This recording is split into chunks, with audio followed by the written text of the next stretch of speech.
ഉത്തര Korean ഭരണാധികാരിയായ Kim Jong ഉൻ അദ്ദേഹത്തിൻ്റെ മകൾ കിം ജു എയെ ഔദ്യോഗിക പിൻഗാമിയായി തിരഞ്ഞെടുത്തു. ഈ വാർത്ത അന്താരാഷ്ട്ര തലത്തിൽ ഇപ്പോൾ ചർച്ചയായിക്കൊണ്ടിരിക്കുകയാണ്. ഇവിടെ കൗതുകമുണർത്തുന്ന കാര്യങ്ങൾ രണ്ടാണ്. ഒന്ന്, ആ മകളുടെ പ്രായമാണ്. രണ്ടാമതായി, ഉത്തര കൊറിയയുടെ ചരിത്രത്തിൽ ആദ്യമായിട്ടാണ് ഒരു വനിതാ നേതാവ് ഉണ്ടാകുന്നത്. ഈ രണ്ടു കാര്യങ്ങൾ കൊണ്ടാണ് ഈ വിഷയത്തിൽ ഇത്രയും പ്രാധാന്യം വരാൻ കാരണം. ദക്ഷിണ കൊറിയൻ ചാരസംഘടനയായ നാഷണൽ ഇൻ്റലിജൻസ് സർവീസാണ് ഇക്കാര്യം പുറത്തുവിട്ടത്.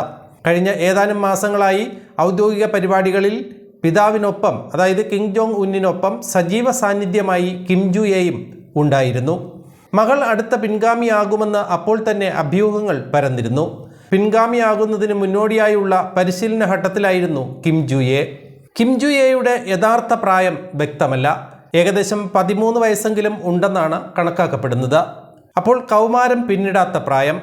2022 ഒരു മിസൈൽ പരീക്ഷണ സന്ദർഭത്തിലാണ് കിം ജോങ് ഉന്നിൻ്റെ കൈ പിടിച്ച് നടന്നു വരുന്ന കിം ജു എ ലോകം ആദ്യമായി കാണുന്നത്.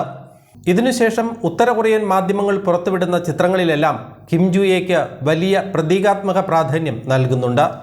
ബാലിസ്റ്റിക് മിസൈൽ പരീക്ഷണത്തിനെത്തിയ കൗമാരക്കാരിയായ പെൺകുട്ടിയുടെ ചിത്രം സാധാരണയിൽ നിന്നും വലിയ പ്രാധാന്യത്തോടെയാണ് മാധ്യമങ്ങൾ വാർത്തയാക്കിയത്.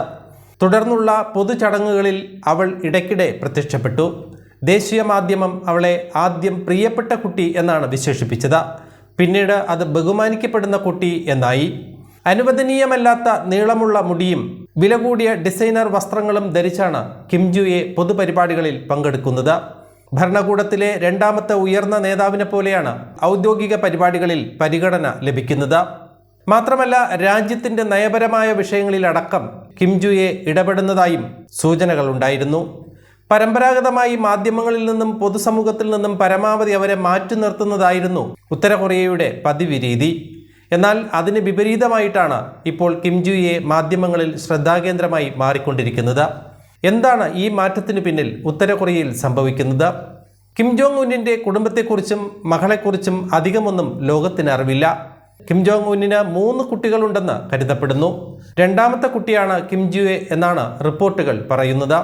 2012 കാലഘട്ടത്തിൽ കിം ജോങ് ഉന്നിൻ്റെ ഭാര്യ റി സോൾജു ഉത്തര കൊറിയൻ മാധ്യമങ്ങളിൽ നിന്നും പൊതുവേദികളിൽ നിന്നും വിട്ടുനിന്നിരുന്നു. ഗർഭധാരണത്തിൻ്റെ കാര്യത്തിലാണ് ഈ വിട്ടുനിൽക്കലെന്നാണ് കരുതപ്പെട്ടിരുന്നത്. കിം ജോങ് ഉന്നുമായി അടുത്ത ബന്ധമുള്ള അമേരിക്കൻ മുൻ ബാസ്കറ്റ്ബോൾ താരം ഡെനിസ് റോഡ്മാൻ 2013 ഉന്നിന് ഒരു പെൺകുട്ടിയുണ്ടെന്ന് പറഞ്ഞിരുന്നു. ഉത്തര കൊറിയയിലേക്ക് നടത്തിയ യാത്രയ്ക്ക് പിന്നാലെയാണ് ഈ വെളിപ്പെടുത്തൽ ഡെനിസ് റോഡ്മാൻ നടത്തിയത്. കിം ജു എ എന്നാണ് പെൺകുട്ടിയുടെ പേരെന്നും അദ്ദേഹം വെളിപ്പെടുത്തിയിരുന്നു. കടുത്ത പുരുഷാധിപത്യം നിലനിൽക്കുന്ന ഉത്തര കൊറിയൻ സമൂഹത്തിൽ ഒരു പെൺകുട്ടി പിൻഗാമിയാകുന്നത് നിരീക്ഷകർ അത്ഭുതത്തോടെയാണ് കാണുന്നത്. അങ്ങനെ സംഭവിച്ചാൽ ഉത്തര കൊറിയയുടെ ഭരണതലപ്പത്ത് എത്തുന്ന ആദ്യത്തെ വനിതയായിരിക്കും Kim Ju Ae. Kim Jong Un ആരോഗ്യവാനായി തുടരുമ്പോൾ തന്നെ ഇത്ര നേരത്തെ പിൻഗാമിയെ നിശ്ചയിക്കുന്നത് എന്തിനാണെന്നത് നിഗൂഢമായി തുടരുന്നു. അധികാര കൈമാറ്റ സമയത്ത് കിം ജോങ് ഉൻ ധാരാളം ബുദ്ധിമുട്ടുകൾ നേരിട്ടിരുന്നു. താൻ അന്ന് നേരിട്ട ബുദ്ധിമുട്ടുകൾ കണക്കിലെടുക്കുമ്പോൾ ഒരു പിൻഗാമിയെ തയ്യാറാക്കാൻ സമയം വേണ്ടതിൻ്റെ ആവശ്യകതയെക്കുറിച്ച് കിം ജോങ് ഉൻ ചിന്തിക്കുന്നത് അതുകൊണ്ടാകാം. അതുകൊണ്ട് തന്നെ ആയിരിക്കണം വളരെ ചെറുപ്പമായിരുന്നിട്ടും കിം ജോങ് ഉൻ തൻ്റെ മകളെ പിൻഗാമിയുടെ സ്ഥാനത്തേക്ക് ഉയർത്തിക്കൊണ്ടുവരാൻ ശ്രമിക്കുന്നത്. കിം ജോങ് ഉന്നിന് ശേഷം ആരെന്ന കാര്യത്തിൽ ഇതുവരെ വ്യക്തമായ വിവരങ്ങളൊന്നും ഉത്തര കൊറിയ പുറത്തുവിട്ടിട്ടില്ല. വരാനിരിക്കുന്ന പാർട്ടി കോൺഗ്രസിൽ ഇതു സംബന്ധിച്ച കൂടുതൽ വിവരങ്ങൾ പുറത്തു വരുമെന്നാണ് പ്രതീക്ഷിക്കുന്നത്.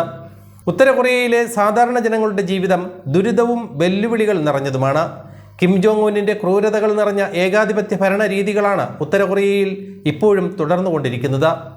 ഈ രാജ്യത്തിലെ ജനങ്ങൾക്ക് മറ്റൊരു രാജ്യത്തേക്ക് പോകാനോ മറ്റൊരു രാജ്യത്തെക്കുറിച്ചുള്ള വിവരണങ്ങൾ അറിയുവാനോ സംവിധാനങ്ങളില്ല. ഈ ഭീകരത നിറഞ്ഞ ഭരണം ഭയന്ന് ഉത്തര കൊറിയയിൽ നിന്നും 14 വയസ്സുള്ള ഒരു പെൺകുട്ടിയും അവളുടെ അമ്മയും ദക്ഷിണ കൊറിയയിലേക്ക് രഹസ്യമായി രക്ഷപ്പെട്ടിരുന്നു. ഈ സംഭവം അതിസാഹസികത നിറഞ്ഞ ഒരു രക്ഷപ്പെടലായിരുന്നു. ഇതേക്കുറിച്ചുള്ള വിശദമായ ഒരു വീഡിയോ ഈ ചാനലിൽ ചെയ്തിട്ടുണ്ട്. വീഡിയോയുടെ ലിങ്ക് ഇവിടെ ഡിസ്ക്രിപ്ഷൻ ബോക്സിൽ കൊടുക്കുന്നു, കാണാവുന്നതാണ്.